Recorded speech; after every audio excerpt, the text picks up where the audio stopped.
You've probably seen the videos of people in long lines waiting to shop, or perhaps stood in a long line yourself. In recent days, panicked shoppers in America and several other countries have cleared store shelves. So what are the most purchased items? What foods do we think still suck even in the midst of a pandemic? In the US, when data analytics firm compared dollar sales from the first 2 weeks of March 2020 to the same period last year, there was a huge rise in the purchasing of a number of items. Let's tackle the obvious one first, shall we? Toilet paper. The purchase of toilet paper went up 60% in the first week of March over the same time in 2019. By the end of the second week of March, toilet paper purchases were up 212.7%. It's a real head-scratcher. In the majority of COVID-19 cases, bowel problems have not been an issue. Yet, for reasons unknown, some of us went wild, panic buying enough toilet paper to last a year. It's like Westerners decided that the dividing line between civilization and falling into chaos was toilet paper.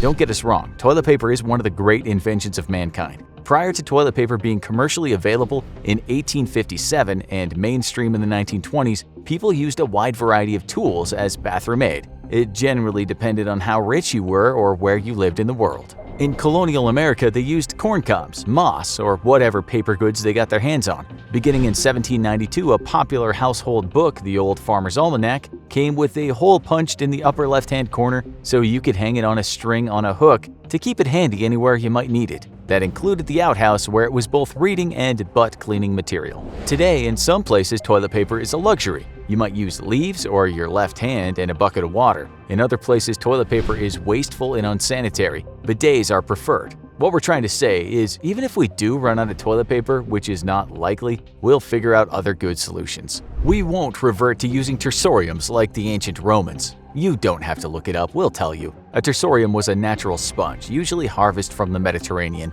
on the end of a long stick. When not in use, the tersorium was kept in a pail of heavily salted seawater in the communal bathroom. Yes, that means exactly what you think it does. You shared the sponge on a stick with everyone who used the latrine.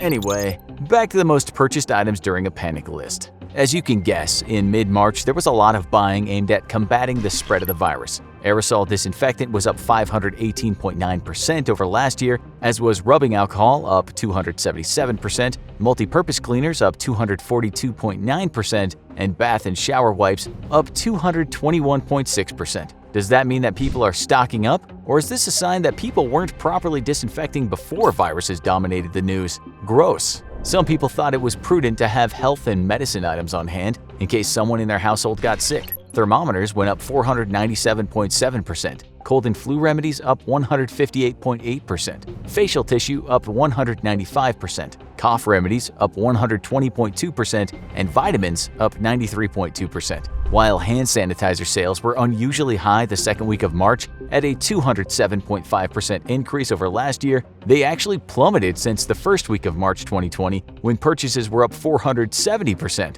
The drop in quantity sold wasn't due to a lack of demand though, but from stores not being able to keep it in stock. As for food, many households stocked up on shelf-stable staples, many of which are commonly purchased prior to hurricanes and blizzards. Bottled water purchases up 99.4%, powdered milk products were up 126.3%, dried beans up 230.5%, canned meat up 187.8%, rice up 166.1%, canned or packaged tuna went up 142.3%, and soup was up 126.6%. Oat milk continues to have a real moment, with purchases up a whopping 347.3%. Quite a few people thought it was very important to keep extra snacks on hand. Popcorn went up 47.7% over mid-March 2019, as did pretzels at 46.7%, potato chips at 29.6%, pastries at 23.6%, ice cream at 23.1%, and chocolate at 19%. At the Infographics Institute, we did some social media analysis and also sent our least favorite intern into a nearby grocery store for some eyewitness investigation.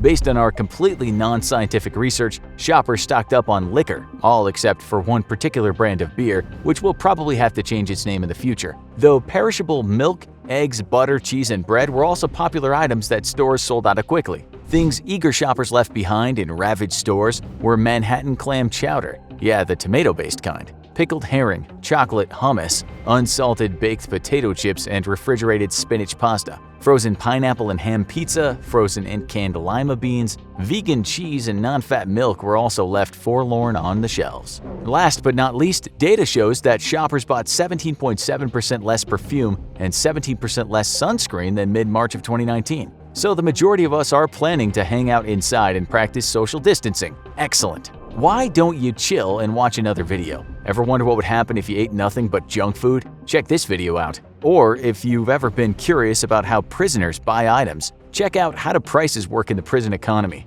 If you've been standing in a shopper's line for the supermarket while you watch this video, perhaps you'd like to watch both videos. You'll probably have time.